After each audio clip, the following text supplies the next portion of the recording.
the farm that refused to die alone. Picture Bavaria in late March 1922. A world still scarred by the Great War.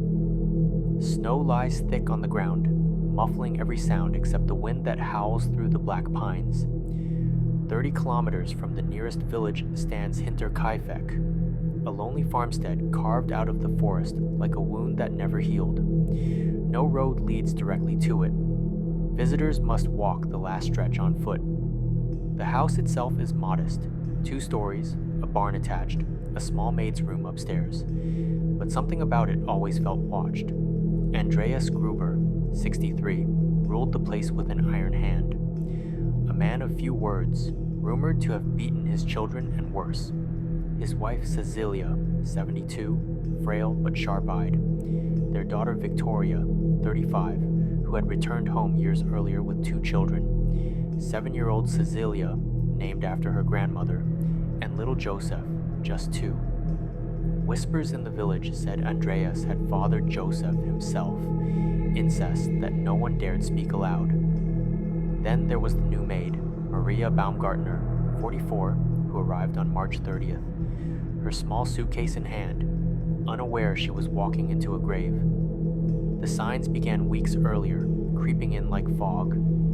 Footsteps in the attic, not random, slow, measured, as if someone was pacing deliberately above the bedrooms at night.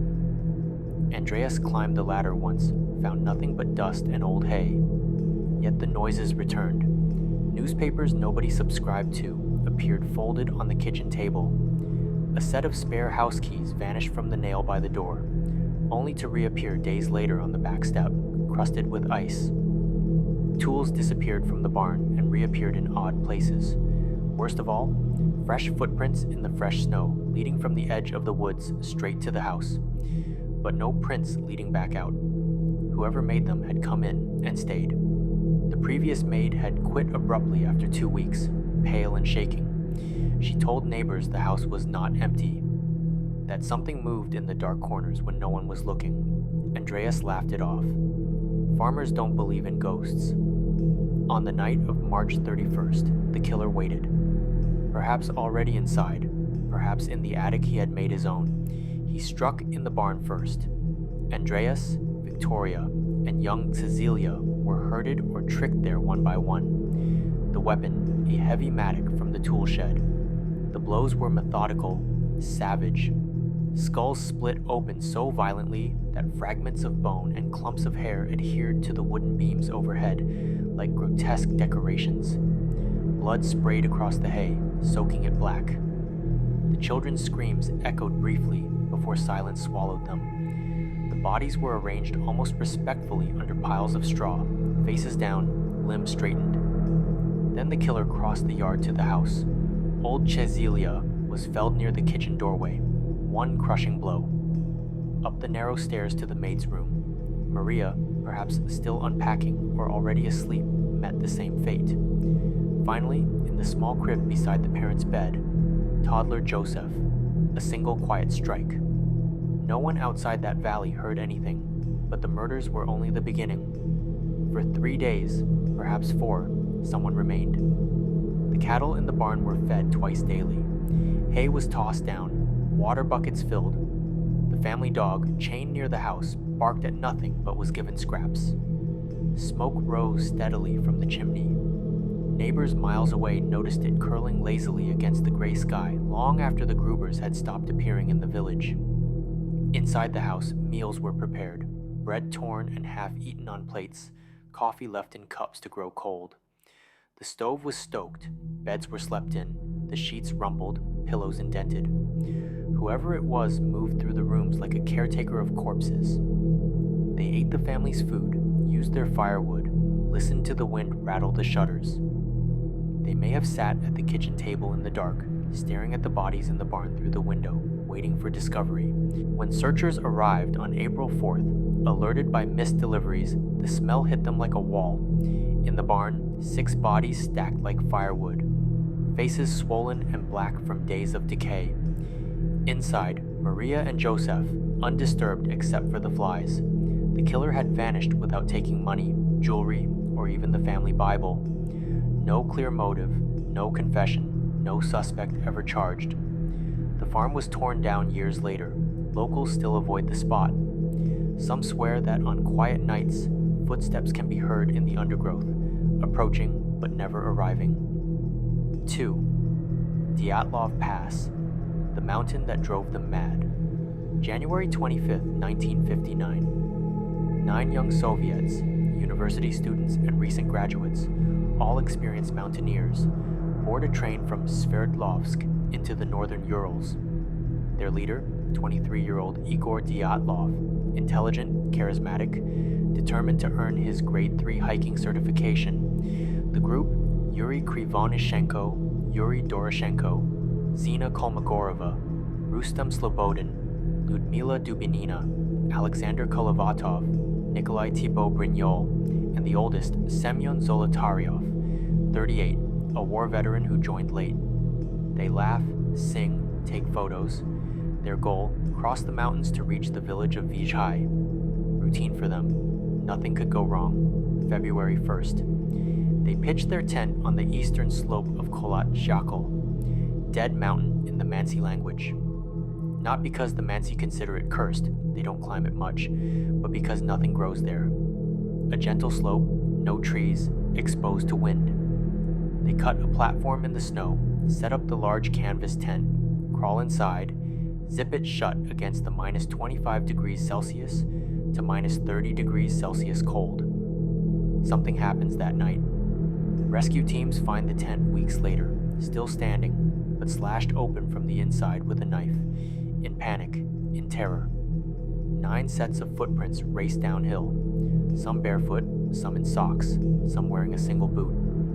No one stopped to grab coats, hats, gloves, or even the flashlight hanging inside. They fled into the lethal dark, as if the tent itself had become a trap. The tracks scattered toward a line of pines 1.5 kilometers away. Under a large cedar, branches up to 5 meters high are snapped off, as if someone climbed frantically to look back toward something. A small fire was built at the base, then abandoned. 2 bodies, Yuri Krivonishenko and Yuri Doroshenko, lie nearby, barefoot in underwear, hands charred from clutching burning branches in desperation. They died of hypothermia, faces frozen in expressions of agony. 3 more are found higher up the slope, crawling back toward the tent. Igor, Zina, Rustem. Slobodin has a small skull fracture, but kept moving. Their bodies show signs of trying to return, perhaps realizing the cold was worse than whatever drove them out. Then, in a deep ravine 75 meters from the cedar, the final 4, buried under 4 meters of snow. When exhumed in May, crushed chests, like car crash trauma, fractured skulls, almost no external bleeding. Lyudmila missing her tongue, eyes, and parts of her face. Post-mortem, perhaps scavengers, but unexplained. Samayan's ribs shattered as if struck by immense force. Skin oddly tanned orange.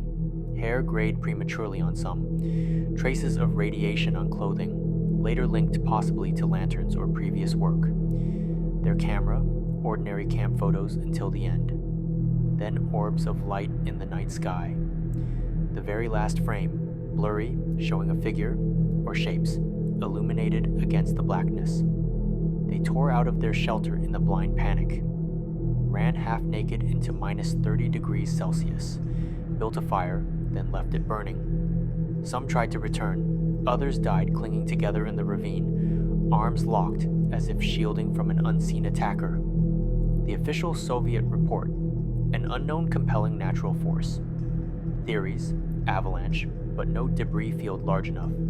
Infrasound panic from katabatic winds, secret missile tests, military radiation experiments, even local Mansi attack or Yeti. None fully explain the combination of terror, impossible injuries, and the fact that they chose freezing death over staying inside their own tent.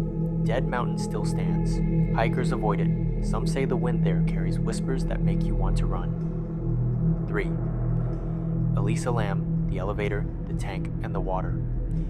Everyone drank December 2012 to January 2013. Elisa Lam, 21, Canadian psychology student, bipolar disorder under treatment. She leaves Vancouver for a solo trip across the US by train and bus. Her Tumblr posts are whimsical, full of wonder, then they grow scattered, anxious. January 26th. She checks into the Cecil Hotel, downtown Los Angeles, a building infamous for decades. Night Stalker.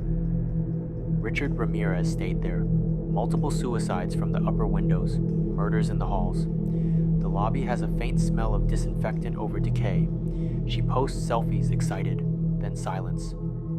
January 31st, last confirmed sighting. Elisa enters the hotel elevator alone. Security footage, grainy, black and white, captures what follows.